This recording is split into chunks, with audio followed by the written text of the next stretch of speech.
देखिए, डायनेमिक की next video start करते हैं। अब हमारी इलास्टिक स्ट्रिंग कंप्लीट हो चुकी है, तो हमारा नया टॉपिक स्टार्ट हो रहा है आज। हमारे टॉपिक का नाम है प्रोजेक्टाइल्स। ठीक है, तो देखिए सबसे पहले प्रोजेक्टाइल्स होती है। डेफिनेशन देखिए क्या है। A projectile is a body small enough to be regarded as a particle. मतलब कि एक प्रोजेक्टाइल हम किसको कहेंगे? एक पार्टिकल के जितना स्मॉल साइज हो ऐसे पार्टिकल को। ठीक है, इसने क्या कहा? Projectile is A small enough body. मतलब कि एक ऐसी बॉडी है जो बिल्कुल स्मॉल है, जिसको हम एज ए पार्टिकल कंसिडर कर सकते हैं। ठीक है, which is projected in a direction oblique to the direction of gravity. इसने क्या कहा? जो हमारी डायरेक्शन ऑफ ग्रेविटी होगी उसके कुछ ना कुछ एंगल बनाएगा जब हम उसको क्या करेंगे? प्रोजेक्ट करेंगे। मतलब कि उसको जैसे कि हम उछाल रहे हैं। ठीक है, हमारी डायरेक्शन ऑफ ग्रेविटी क्या होती है? डाउनवर्ड्स, वर्टिकली डाउनवर्ड्स ऐसे। तो इसके साथ कुछ ना कुछ वो एंगल बनाए। ठीक है, अगर हमारा पार्टिकल डायरेक्टली क्या जा रहा है? वर्टिकली अपवर्ड्स, तो वो क्या करेगा? In the direction of gravity ही जाएगा। ठीक है, लेकिन अगर हम उसको किसी न किसी एंगल से प्रोजेक्ट कर रहे हैं, अगर हम इसको ऐसे प्रोजेक्ट करेंगे तो वो एक क्या बनाएगा? हमारे पास पैराबोलिक पाथ बनाएगा। ठीक है, तो उस पाथ में जिसमें हमें क्या ना कुछ क्या मिल जाए? Angle in the direction of gravity. मतलब कि बिल्कुल अपवर्ड नहीं करना, हमने कुछ ना कुछ एंगल बनाना है ऐसे कर कर। ठीक है, तो उस जो हमारा पार्टिकल होगा उसको इस तरह से हमने प्रोजेक्ट करना है। तो उस पार्टिकल को, उस बॉडी को हम क्या कहेंगे? प्रोजेक्टाइल। अगर वो इस तरह से मूव कर रहा है, इन द डायरेक्शन ऑफ ग्रेविटी ना होकर उसके कुछ ना कुछ एंगल्स बनाए। ओब्लिक का मतलब क्या है? उसमें इंक्लाइन होना चाहिए वो। ठीक है, तो यहाँ पर यही कहा गया है। आई होप आपको समझ में आ गया होगा। जैसे कि डायग्राम से देख लेते हैं। मान लीजिए यहाँ पर हमारे पास एक पार्टिकल है, बॉडी ले लेते हैं वैसे तो, लेकिन ऐसे पार्टिकल कंसीडर करना है उसको। इतना स्मॉल है वो। ठीक है, बिल्कुल नेग्लिजिबल मतलब साइज है उसका। तो देखिए मान लीजिए हमारे पास यहाँ पर स्टार्टिंग में क्या है? बॉडी है। अब हमने उसको प्रोजेक्ट किया। अगर हम देखिए बिल्कुल डायरेक्टली अपवर्ड्स करेंगे तो वो इन द डायरेक्शन ऑफ ग्रेविटी हो जाएगा, ऐसे ही डाउनवर्ड्स आ जाएगी। लेकिन वो क्या नहीं होगी? ओब्लिक नहीं होगी। ठीक है, हमने कुछ एंगल से प्रोजेक्ट करना है उसको। मतलब कि हम ऐसे करेंगे, ऐसे इधर आ जाएगी वो, क्योंकि जब हम उसको अपवर्ड क्या करेंगे? प्रोजेक्ट, तो वो हमें पता ही है कुछ टाइम के बाद क्या करेगी? डाउनवर्ड्स आनी स्टार्ट हो जाएगी। ठीक है, अब ये जो बॉडी है ये हमारी क्या हो गई? प्रोजेक्टाइल। ठीक है, और जो ये इसका पाथ है इसको हम क्या कहते हैं? इसकी ट्रेजेक्टरी। मतलब कि जो भी उसका पाथ होगा उसको हम क्या कहेंगे? Trajectory, path of projectile. ठीक है, इज नोन एज ट्रेजेक्टरी। मतलब कि जो ये पाथ हमें दिख रहा है, जैसे कि यहाँ से ओ से लेकर पहले ए पॉइंट तक जाएगा, मैक्सिमम हाइट ये है, फिर यहाँ पर बी पोजीशन पर आ गया, तो ये जो पाथ हुआ ये इसकी क्या कहलाएगी? ट्रेजेक्टरी। ठीक है, उसके बाद देखिए अब जो भी ये एंगल बनाएगा इसके साथ, उस एंगल को क्या कहते हैं हम? Angle of projectile. ठीक है, तो एंगल किसके साथ? ग्रेविटी की डायरेक्शन के साथ। ग्रेविटी की डायरेक्शन क्या होती है? Directly downwards. तो इसके साथ का मतलब क्या होगा? इस लाइन के साथ देखिए कितना एंगल बनाएगी। तो जैसे कि हमारे पास ये एंगल हो गया, इतना एंगल बना रही है हमारे पास बॉडी। ठीक है, तो ये एंगल जो होगा इसको थीटा मान लेते हैं। इस एंगल को हम क्या कहेंगे? Angle of projectile. मतलब कि जो हमारा प्रोजेक्टाइल है उसका कितना एंगल है उसको हम यहाँ से देखते हैं। ठीक है, ऑलमोस्ट। अब देखिए हम क्या करेंगे? इसके मोशन को स्टडी करेंगे, जैसे हमने सिंपल हार्मोनिक मोशन के बारे में पढ़ा था। ठीक है, स्टार्ट करते हैं आर्टिकल। हमारा आर्टिकल क्या कहता है कि हमें क्या निकालना है? Motion of projectile. ठीक है, आपके एग्जाम में ऐसे भी आ सकता है डायरेक्टली कि describe the motion of a particle of a projectile, या फिर स्टेटमेंट भी लिखी आ सकती है। ठीक है, तो स्टेटमेंट देखते क्या है? A particle of mass M. हमारे पास क्या है? एक पार्टिकल है मास एम का, is projected in a vertical plane. उसको क्या किया हमने? प्रोजेक्ट कर दिया in a vertical plane through the point of the projection. यहाँ पर इसने क्या कहा? वर्टिकल प्लेन में ही प्रोजेक्ट करना हमने, मतलब कि अपवर्ड्स प्रोजेक्ट कर रहे हैं हम। ठीक है, उसके बाद देखिए through the point of projection. Point of projection का मतलब क्या होता है? जहां से हम प्रोजेक्ट करना स्टार्ट कर रहे हैं। जैसे कि हमने ये डायग्राम बनाया था अभी, हमने यहाँ से स्टार्ट किया था। ठीक है, यहाँ से हमने क्या किया? बॉडी को प्रोजेक्ट किया था, हमारे पास ऐसे आ रहा था हाथ। तो ये जो पॉइंट है इसको क्या कहते हैं हम? Point of projection. ठीक है, विद वेलोसिटी u। मतलब किसने क्या कहा? जहां से हमने प्रोजेक्ट करना स्टार्ट किया वहां पर वेलोसिटी कितनी है? u। इनिशियल वेलोसिटी गिवन है हमें। इन the direction of making an angle alpha. इसने क्या कहा, हॉरिजॉन्टल के साथ कितना एंगल बना रहा है, वो अल्फा एंगल बना रहा है, ठीक है। To find the motion and the path describe, उसके बाद हमें क्या करना है, इसका मोशन निकालना है, पाथ मतलब कि जो जो चीज़ हम निकाल सकते हैं सब कुछ निकालने की कोशिश करेंगे। तो देखिए स्टार्ट करते हैं। अब क्या कहा इसने, सपोज कीजिए हमने यहाँ पर वर्टिकल और हॉरिजॉन्टल दोनों प्लेन ले लिए। यहाँ से ये हमारा कौन सा हो गया, हॉरिजॉन्टल, वर्टिकल, ठीक है। इसको हम as a Y axis consider कर लेंगे और इसको एज ए एक्स एक्सिस। और जहाँ से हमने प्रोजेक्ट किया है उस पॉइंट को हम क्या मान लेते हैं, ओरिजिन, ठीक है। अब देखिए इसने क्या कहा, projection of with velocity u, मतलब कि जहाँ से हमने प्रोजेक्ट किया वहां पर उसकी वेलोसिटी कितनी है, u। तो मतलब यहाँ से जब हमने स्टार्ट किया है तो इस पॉइंट पर जब हम वेलोसिटी निकालेंगे, वेलोसिटी को ऑलवेज है ना ऐसे डिनोट करना। मान लीजिए इस पॉइंट पर हमें वेलोसिटी देखनी है तो आपको ऐसे दिखानी है, वो टेंजेंट बनाकर, ठीक है। तो इसकी टेंजेंट ऐसे बन जाएगी और यहाँ पर हम वेलोसिटी कैसे दिखा देंगे, जो भी है, ठीक है। जैसे u है तो u दिखा देंगे। अब हमारी यहाँ पर दिखानी है ना u, तो यहाँ पर हम u लिख देंगे ऐसे एरो का निशान बनाकर, ठीक है। उसके बाद देखिए अब इन the direction making an angle alpha with the horizontal, horizontal के साथ बना रही है वो। तो इसका मतलब हॉरिजॉन्टल हमारे पास ये है तो इसके साथ कितना एंगल बना रही है, अल्फा, ठीक है। तो हमें मोशन बनाना है। अब देखिए ये हमारे पास डायग्राम आ गया। अब हम क्या करेंगे, यहाँ से जो हमारे पास वेक्टर है v, देखिए ध्यान से, ऐसे है ये हमारे पास u है, सॉरी u, ठीक है। ऐसे है, ये एंगल कितना बना रहा है, अल्फा विद एक्स एक्सिस, ये वाई एक्सिस है। और हमने स्टैटिक्स में पढ़ रखा है कि अगर हमारे पास कोई भी वेक्टर हो और वो अगर एक्स एक्सिस के साथ अल्फा एंगल बना रहा है तो हम उसको क्या कर सकते हैं, रिजोल्व पार्ट में तोड़ सकते हैं, ठीक है। तो उसके दो रिजोल्व पार्ट्स आ जाएंगे, along x axis, along y axis. Along x axis से आता है हमारे पास u कोस अल्फा और अलोंग वाई एक्सिस आ जाएगा u साइन अल्फा, ठीक है। तो अगर मुझे u के कंपोनेंट देखने हैं along x and along y axis with the help of alpha, तो हम उसको ऐसे लिख सकते हैं, ठीक है। तो आप ये यहाँ पर ध्यान रखना कि जो u का कंपोनेंट है along x axis that is u cos alpha and u का कंपोनेंट अलोंग y एक्सिस, ठीक है, तो वो हमारे पास क्या है, u sin अल्फा। उसके बाद देखिए ये जो जो हमने बताया ये सब कुछ आपको लिखना है in the form of theory, ठीक है। बिल्कुल थ्योरी है। तो हमने मान लिया कि जो हमारे पास हॉरिजॉन्टल लाइन है ओ एक्स, उसको हमने क्या किया, as a x axis consider किया है। जो ओ वाई लाइन है उसको हमने क्या किया, as a Y axis consider किया है। और जो हमारे पास क्या था, द पॉइंट ऑफ प्रोजेक्शन, जो हमारे पास क्या है, पॉइंट ऑफ प्रोजेक्शन है, उसको हमने क्या कर लिया, एज ए ओरिजिन कंसीडर कर लिया, ठीक है। ये है हमारे पास। उसके बाद देखिए अब कैसे करेंगे अब हम, ठीक है। अब देखिए यहाँ पर जब भी हमारे पास हम कोई भी फोर्स लगा रहे हैं तो इसने क्या कहा, कहाँ पर लगाना है, वर्टिकल प्लेन में। हॉरिजॉन्टल प्लेन में कोई भी फोर्स नहीं लग रहा, ठीक है। तो जब भी हम फोर्स निकालेंगे, फोर्स का हमारे पास फॉर्मूला क्या है, अभी हमने इलास्टिक स्ट्रिंग में किया था, mass into acceleration with respect to, अगर हमें एक्स एक्सिस देखना है तो एक्स के विद रिस्पेक्ट टू एक्स का डेरिवेटिव करना है। अगर विद रिस्पेक्ट टू वाई देखेंगे, इसमें हमारे पास क्या फोर्स लग रहा है, तो वाई का डेरिवेटिव करना है, ठीक है। अभी हम अलोंग एक्स एक्सिस देख रहे हैं, एक्स एक्सिस देखेंगे तो क्या फॉर्मूला बनेगा, मास into acceleration D x by d T square, ठीक है। यहाँ पर एक्स आएगा फिर और इज इक्वल टू में देखिए क्या आएगा कि हमारे पास फोर्स कितना है, 0।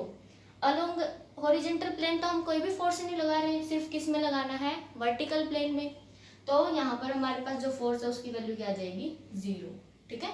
तो हमारे पास क्या हो जाएगा, d square x by d t square, this value is equal to 0, ठीक है। अब इसका इंटीग्रेशन कर सकते हैं हम, देखिए क्या आएगा,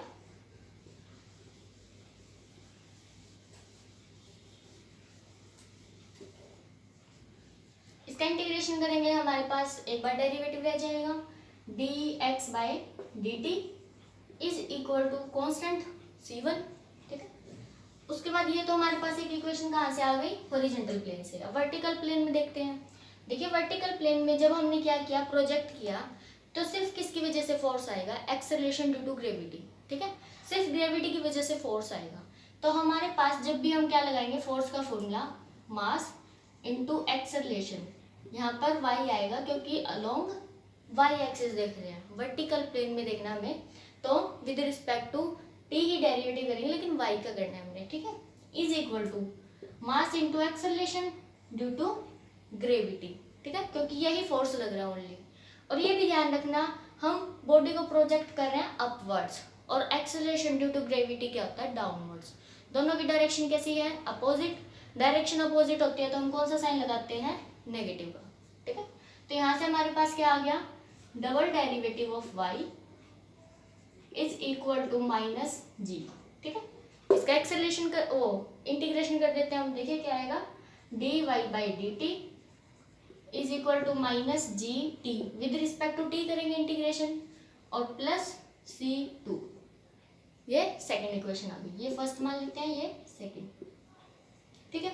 अब हम क्या करते हैं, हमेशा कॉन्स्टेंट्स की वैल्यू निकालते हैं। कॉन्स्टेंट्स की वैल्यू कैसे निकाल लेंगे, जब हमारे पास कोई वैल्यू गिवन हो, ठीक है। अब देखिए यहाँ पर किस किस के बीच में रिलेशन निकालना पड़ेगा, हमें वेलोसिटी के बीच में, ये भी वेलोसिटी है, ये भी वेलोसिटी है।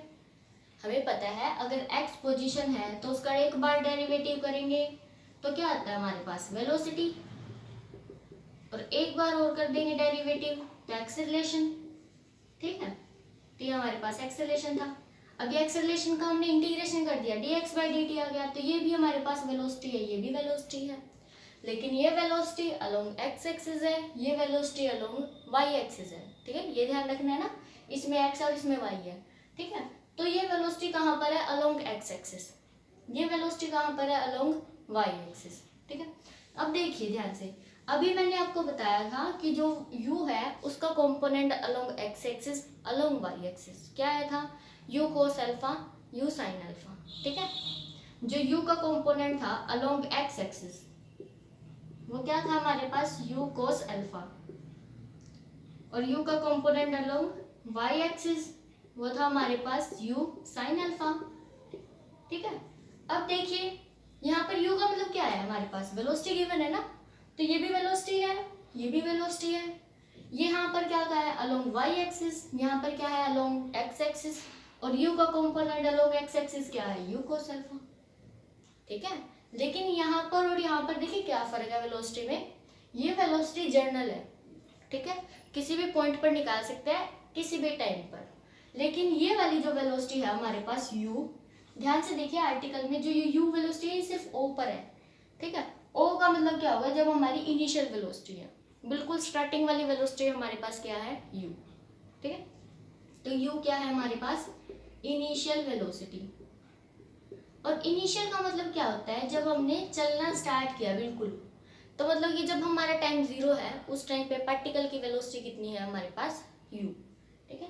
तो जब t की वैल्यू 0 है तो हमारे पास u वेलोसिटी है, ये गिवन है हमें।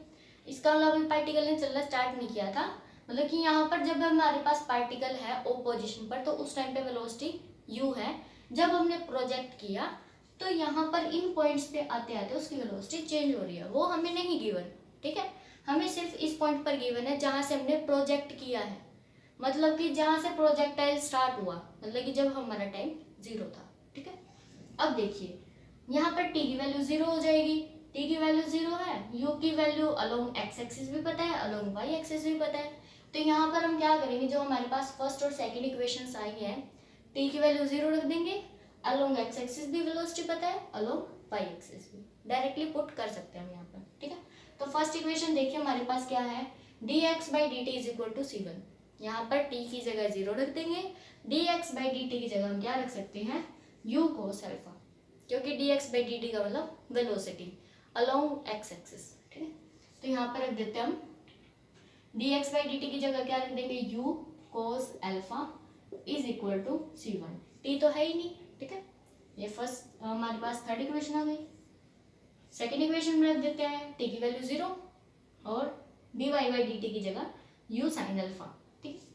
तो u sin alpha is equal to, देखिए यहाँ पर 0 हो जाएगा, t की वैल्यू 0 पुट करनी है हमें, यहाँ पर 0 इज इक्वल टू c2, ठीक है। ये फोर्थ इक्वेशन आ गई।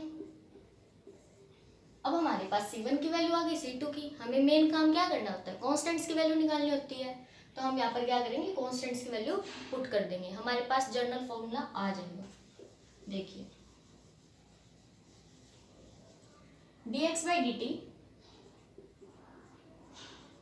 इज इक्वल टू C1 की वैल्यू क्या आई हमारे पास, u cos अल्फा, और dy by dt is equal to u sin alpha minus gt। ठीक है, ये पीछे लिख दिया हमने। तो हमारे पास ये फॉर्मूले आ गए। अगर हमारे पास वेलोसिटी हमें किसी भी पॉइंट पर निकालने हो तो हम निकाल सकते हैं, बिल्कुल इजी है। अगर हमें अल्फा भी गिवन है, देखिए क्वेश्चन की स्टेटमेंट में u भी गिवन था और t भी गिवन है। ठीक है, t का मतलब क्या है, किसी भी टाइम पर। मान लीजिए उसने क्या दिया हमारे पास क्वेश्चन की स्टेटमेंट में, इनिशियल वेलोसिटी दे दी, एंगल दे दिया हमारे पास। ठीक है, उसने कह दिया कि 2 सेकंड के बाद निकाल लो कि वेलोसिटी कितनी आएगी along x axis, along y axis. Along x axis में तो टी की जरूरत ही नहीं है, यू और अल्फा से डायरेक्टली निकल रहा है। लेकिन यहाँ पर जब हम वाई के विद रिस्पेक्ट टू निकालेंगे तो हमें क्या चाहिए, टाइम। अगर वो कहेगा कि 2 सेकंड 3 सेकंड के बाद निकालो तो हम टी की वो वैल्यू पुट कर देंगे जो उसने टाइम गिवन किया है। ठीक है, तो यू की वैल्यू भी पुट कर देंगे, अल्फा की वैल्यू भी पुट कर देंगे, हमारे पास आ जाएगा। ठीक है, ये वैल्यू आ गई हमारे पास। अब देखिए यहाँ से हमारे पास वेलोसिटी आ गई, हम पोजीशन भी निकाल सकते हैं। एक बार और इंटीग्रेशन कर देंगे, जैसे एक्सेलरेशन का इंटीग्रेशन किया तो वेलोसिटी आ गई, वेलोसिटी का इंटीग्रेशन करेंगे तो पोजीशन आ जाएगी। तो इन दोनों का हम क्या कर देते हैं, इंटीग्रेशन एक बार और। देखिए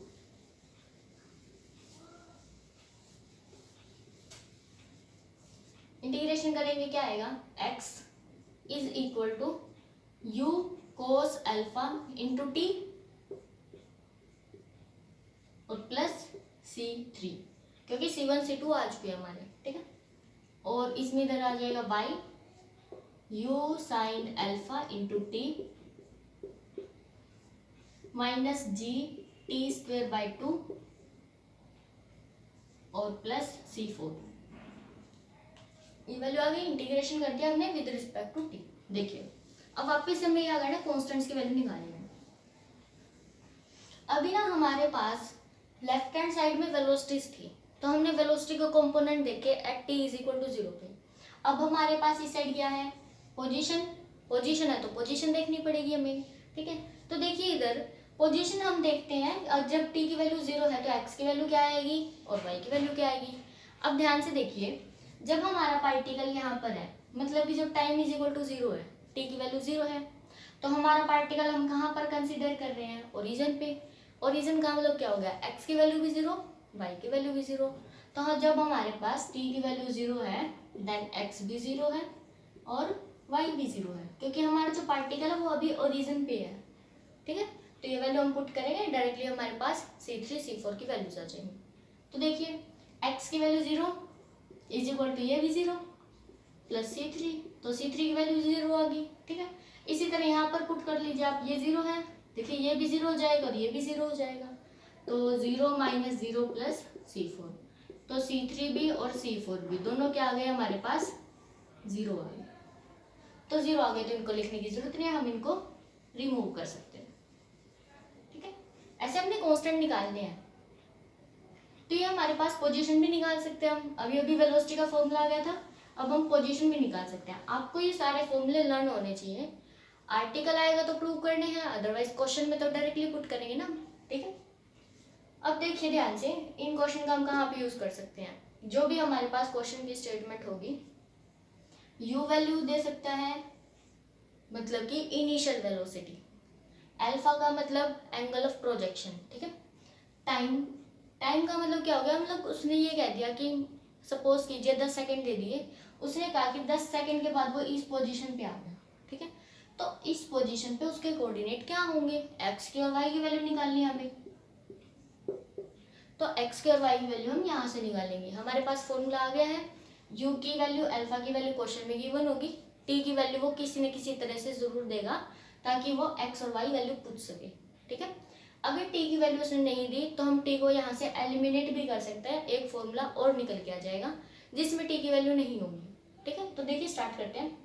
टी की वैल्यू एलिमिनेट करने के लिए हम क्या करेंगे, एक जो हमारी इक्वेशन है इसमें से टी की वैल्यू निकाल लेंगे, सेकेंड इक्वेशन में पुट कर देंगे। ठीक है, इक्वेशन ऑफ मोशन आ जाएगी हमारे पास, यहाँ से टी की वैल्यू निकालिए, क्या आएगी, t is equal to x by u cos alpha.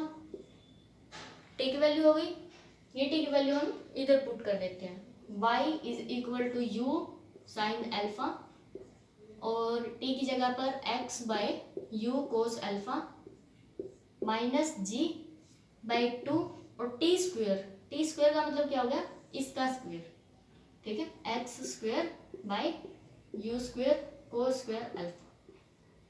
ठीक है, थोड़ा सा सॉल्व कर लेते हैं इसको। u से u कैंसिल हो रहा है इधर, x टेंजेंट अल्फा बन गया minus g x square by 2u square, और अगर हम इसको ऊपर लेके जाएंगे तो सेकेंड स्क्वेयर अल्फा हो जाएगा हमारे पास।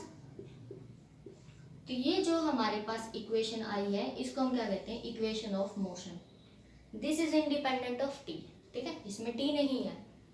अब इसमें सिर्फ हमारे पास क्या है, अगर मान लीजिए हमने x की वैल्यू निकाल ली तो हम x की वैल्यू यहाँ पर डायरेक्टली पुट कर देंगे। x की वैल्यू पता होनी चाहिए इधर, क्योंकि अब सीधी सी बात है, देखिए एक हमने क्या किया, वेरिएबल हटा दिया, t की वैल्यू हटा दी ना, तो यहाँ पर एक x आ गया एक्स्ट्रा, यहाँ पर x नहीं था, ठीक है, तो x की वैल्यू यहाँ पर पुट करनी पड़ेगी।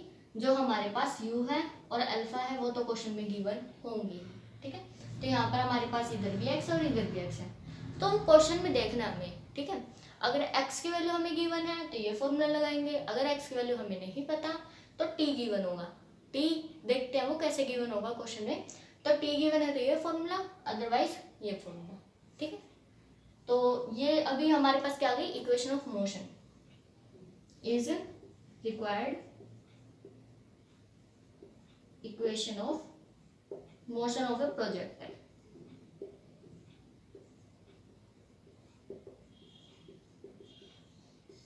देखिए अभी जो हमने आर्टिकल किया था उसके बेस पे क्वेश्चन करते हैं। स्टेटमेंट देखते हैं क्या है, from the top of a cliff 29.4 metre high, ठीक है, हमारे पास क्या था, इसने एक क्लिफ है उसके टॉप से हमने क्या किया, जो उसकी टॉप है वो कितनी हाई है, 29.4 मीटर।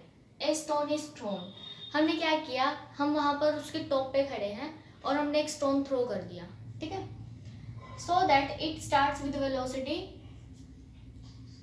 49 पर मीटर पर सेकेंड, ठीक है, उसने क्या कहा, इनिशियल वेलोसिटी कितनी है हमारे पास, 49 मीटर पर सेकेंड, ये हमारे पास वेलोसिटी है इनिशियल। उसके बाद देखिए उसने क्या कहा, and at an angle of 30 degree, initial angle भी गिवन कर दिया हमें 30 डिग्री, और देखिए विद द हॉरिजॉन्टल के साथ एंगल गिवन है 30 degree. Find where it strikes the ground at the bottom of the cliff, ठीक है, तो देखिए उसने क्या पूछा है, इसने क्या कहा, हमारे पास एक क्लिफ है उसकी टॉप इतनी हाई है, ठीक है, सपोज कीजिए ये हमारे पास एक क्लिफ है यहाँ तक है सपोज, ठीक है, अब देखिए मान लीजिए यहाँ तक हमारे पास कितनी हाइट हो गई, 29.4 मीटर, ठीक है, ये हो गई हमारे पास। अब हमने यहाँ पर खड़े होकर एक क्या किया, स्टोन थ्रो कर दिया। अब अभी हमने आर्टिकल किया था जहाँ से हम बॉडी को प्रोजेक्ट करते हैं वही पॉइंट हमारा ओरिजिन होना चाहिए, ये जरूरी नहीं है कि बिल्कुल डाउनवर्ड वाला ही ओरिजिन होगा, ठीक है, हमें ये ओरिजिन कंसीडर नहीं करना, जहाँ से हम स्टोन थ्रो कर रहे हैं वो पॉइंट हमारा क्या होगा, ओरिजिन होगा, ठीक है। तो ये एक्सिस हम मान लेते हैं एक्स एक्सिस है, और जो ये एक्सिस है ये हमारी वाई एक्सिस है, ठीक है, ये है हमारे पास एक्स। अब देखिए ये हमारे पास ओरिजिन हो गया। इसने क्या कहा, यहाँ से हमें स्टोन थ्रो करना है, हमने यहाँ पर खड़े होकर ऐसे स्टोन थ्रो कर दिया, वो डाउनवर्ड आएगा ऐसे, ये हमारे पास ग्राउंड है, क्योंकि यहाँ पर तो हम खड़े हैं ना, ऊपर की साइड खड़े हैं हम हाइट पर, ठीक है, तो यहाँ पर आ जाएगा वो।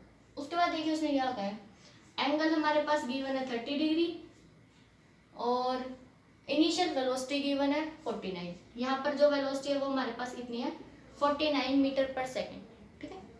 अब देखिए उसने पूछा है find where it strikes the ground, वो पॉइंट निकालो जहाँ पर वो स्ट्राइक करेगा ग्राउंड पे, यहाँ पर आया वो, तो हमें ये पॉइंट निकालना है। Eight the bottom of the Cliff, मतलब जो क्लिफ है ना उसका बॉटम ये है, ठीक है, यहाँ पर ये ग्राउंड है, तो उसने पूछा है कि यहाँ पर जो पॉइंट है, यहाँ पर स्टोन गिरा तो वो कोऑर्डिनेट निकालना है, ठीक है। सपोज कीजिए ये कोऑर्डिनेट हमारे पास एक्स वाई है, तो हमें एक्स और वाई की वैल्यूज फाइंड आउट करनी है। अब देखिए अगर ये ओरिजिन है ओरिजिन से हम जब डाउनवर्ड्स आते हैं तो हमारे पास नेगेटिव वैल्यूज आती हैं। हमें पता है कि जब हम यहाँ से यहाँ तक जाएंगे, ठीक है, तो y की वैल्यू क्या हो जाएगी, हमारे पास नेगेटिव होगी। तो यहाँ पर देखिए हमारे पास x की वैल्यू 0 है और y की वैल्यू -29.4, ये हो गई। अब जब हम इसी लाइन में जाएंगे तो हमारी सिर्फ x की वैल्यू वेरी करेगी, y की वैल्यू तो यही रहेगी। तो यहाँ पर जो हमारे पास y की वैल्यू है वो क्या है, -29.4 मीटर। x की वैल्यू हमें नहीं पता, ठीक है, तो हमारे पास जो कोऑर्डिनेट है वो क्या हो गया, x -29.4, ये वैल्यू है हमारे पास कोऑर्डिनेट। इसने प्रॉपर पूछा है तो हमें x की वैल्यू और निकालनी है, y की तो डायग्राम से ही आ गई, ठीक है। तो देखिए यहाँ से x हमारे पास कोऑर्डिनेट क्या आ गया, x -29.4, मतलब कि y की वैल्यू क्या है, -29.4। अब देखिए हमने आर्टिकल में ये 3 फॉर्मूले निकाले थे फॉर द पोजीशन, हमें यहाँ पर पोजीशन ही निकालनी है, तो हम वेलोसिटी वाले फॉर्मूले तो चेक करेंगे ही नहीं, हमें सिर्फ पोजीशन देखनी है, ठीक है। तो पोजीशन के 3 फॉर्मूले थे। अब देखिए कौन सा फॉर्मूला लगा सकते हैं हम, हमें x की वैल्यू निकालनी है, ठीक है। x की वैल्यू इससे निकल सकती है या इससे निकल सकती है। देखिए हमारे क्वेश्चन में क्या गिवन है, y की वैल्यू गिवन है, y पता है हमें, u भी पता है और एंगल भी पता है अल्फा, ठीक है। हमें सिर्फ t नहीं पता, तो हम क्या करेंगे, ये फॉर्मूला लगा सकते हैं क्योंकि हमें t नहीं पता। तो यहाँ पर देखिए हमारे पास सिर्फ हमें क्या निकालना है, x, u भी गिवन है, y भी है और अल्फा भी है, ठीक है। तो हम डायरेक्टली यहाँ से निकाल सकते हैं। लेकिन आपकी बुक में ना ये वाली यूज कर रखे हैं फर्स्ट और सेकंड। इसने क्या किया, पहले y से यहाँ वाली इक्वेशन से t की वैल्यू निकाली और जो t की वैल्यू आएगी वो हम x में पुट कर देंगे, ठीक है। ये उसने पता क्यों किया है, क्योंकि यहाँ पर भी देखिए जो x की वैल्यू है ना वो क्वाड्रेटिक में आएगी, ठीक है, 2 वैल्यूज आएंगी यहाँ से, लेकिन हमें ये नहीं पता चलेगा कि हमें कौन सी x की वैल्यू लेनी है। लेकिन यहाँ से टाइम में पता चल जाएगा हमें कि टाइम से डायरेक्टली पता लगा सकते हैं हम कि टाइम की कौन सी वैल्यू लेंगे कौन सी नहीं। तो देखिए क्वेश्चन करते हैं, पहले ये वाला ही करेंगे या ट्राई करना, मैं आपको बता देती हूँ ये भी कैसे करेंगे हम, ठीक है। तो देखिए पहले हम क्या करेंगे, y is equal to u sine alpha t -1/2 gt², value put कर देते हैं यहाँ पर। u की वैल्यू हमारे पास 49 है, y की कितनी है, -29.4, u है हमारे पास 49, साइन अल्फा मतलब sine 30 degree, sine 30 degree 1/2 t -1/2 और g की वैल्यू 9.8 t², ठीक है। दोनों के बारे में 2 है तो आप इधर मल्टीप्लाई भी कर सकते हैं, तो कर दीजिए -29.4 into 2 is equal to 49t -9.8 t², ठीक। सोल्व कर लेते हैं इसको, 9.8 t² -49t और प्लस माइनस दिस इंटू 2, ठीक है, इज इक्वल टू 0। ये आ गई हमारे पास वैल्यू। इस पूरी इक्वेशन को क्या कर देते हैं, 9.8 से डिवाइड कर देते हैं, ठीक है। देखिए हमें पता है कि 9.8 और यहाँ पर क्या है 49 टू जा 9.8 होता है, तो यहाँ से हमारे पास 5 हो जाएगा क्योंकि पॉइंट में है, ठीक है। तो हमारे पास सॉल्व करने के बाद देखिए क्या वैल्यू आएगी, आप डिवाइड कर देना इसको, t² माइनस हमारे पास आ जाएगा 10/2 t -29.4 बाई इंटू 2 भी है और 9.8 इज इक्वल टू 0, ठीक है। अब देखिए यहाँ पर तो 5 हो गया, इसको कैंसिल कर देना आप,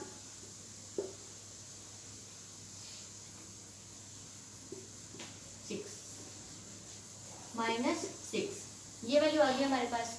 और यहाँ से आप फैक्टर करेंगे तो t -1 t +